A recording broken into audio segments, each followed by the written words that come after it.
Adakah yang masih takut bikin cimol karena sering meledak-ledak waktu digoreng?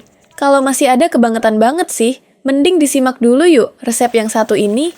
Dijamin hasil cimolnya tetap garing, kopong, dan gurih banget. Kalau udah penasaran, yuk langsung aja kita buat. Pertama siapkan sebuah wadah, lalu masukkan 250 gram tepung aci tapioka. Tambahkan juga 2 sendok tepung terigu. Setelah itu, masukkan sedikit ketumbar bubuk, sedikit merica bubuk, lalu tambahkan bumbu penyedap rasa secukupnya. Supaya rasanya makin gurih dan mantap, jangan lupa tambahkan juga bumbu atombulan. Aduk semua bahan kering ini sampai tercampur rata. Kalau sudah, sekarang kita siapkan panci, lalu tuangkan 200 ml air. Tambahkan juga 2 siung bawang putih halus supaya aromanya lebih wangi. Masak sampai air benar-benar mendidih. Kalau air sudah mendidih, langsung angkat dan tuangkan ke dalam campuran tepung tadi. Aduk cepat menggunakan centong sampai seluruh tepung terkena air panas dan tercampur merata. Setelah adonan agak hangat, uleni sebentar menggunakan tangan. Cukup sampai adonannya menyatu saja, tidak perlu sampai terlalu kalis. Karena adonan cimol seperti ini bikin hasilnya jadi lebih garing dan dalamnya kopong. Kalau adonan sudah siap, sekarang kita lanjut ke tahap mencetak.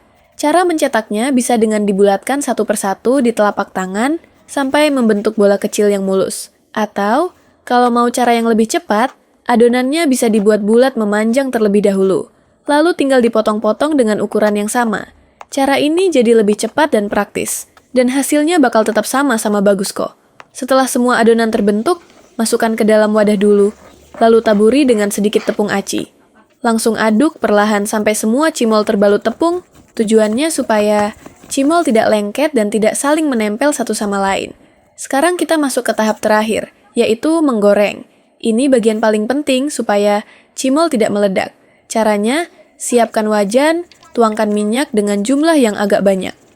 Dalam keadaan kompor masih mati, masukkan cimol secukupnya ke dalam minyak. Pastikan semua cimol terendam minyak. Setelah itu, baru nyalakan api kompor dengan api sedang. Goreng cimol sambil sering diaduk supaya matangnya merata. Goreng agak lama sampai cimol mengembang, bagian dalamnya kopong, warnanya berubah keemasan cantik, dan teksturnya benar-benar garing di semua sisi. Kalau cimol sudah matang, langsung angkat dan tiriskan sebentar. Setelah itu, pindahkan ke dalam wadah untuk diberi bumbu, supaya makin enak. Cimolnya bisa ditambahkan lagi taburan bumbu atombulan, dan juga bisa ditaburi dengan cabai bubuk. Pokoknya untuk rasa bisa disesuaikan dengan selera masing-masing aja. Dan inilah hasil akhirnya. Cara membuat cimol yang garing, renyah, kopong di dalam, gurihnya terasa, dan yang paling penting, aman tanpa ledakan saat digoreng. Cara buatnya gampang, bahannya sederhana, dan dijamin sekali coba kamu pasti langsung bisa, dan ketagihan sama hasilnya.